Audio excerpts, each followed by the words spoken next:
This gives your general manager no room for error.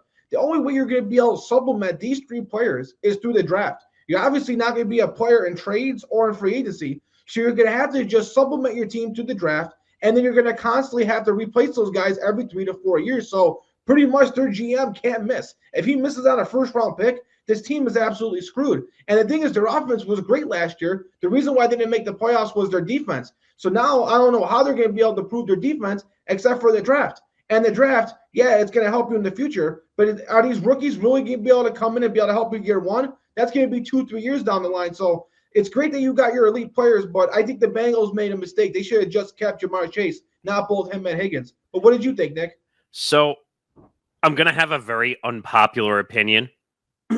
And I think you remember this from when we did the previews from last season, that I was very adamantly against the Cincinnati Bengals last year.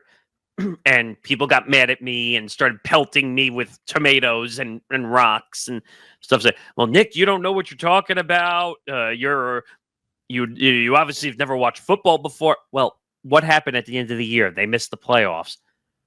Now, it didn't help that Jamar went out with an injury and Tee Higgins went out with an injury, and the defense was quite literally awful last year.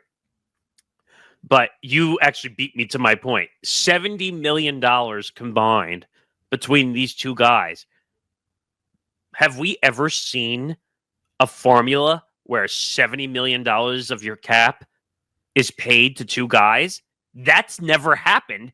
And it's not going to work because the cap is not going to be as flexible this time now, because you're paying two guys $70 million. And on top of what you're paying Burrow, I don't know what Burrow's yearly number is. I think it's close to 50 or something. I think it's close to 55. Right. So do the math. That's $125 million. $125 million a year supplementing your salary cap on three guys.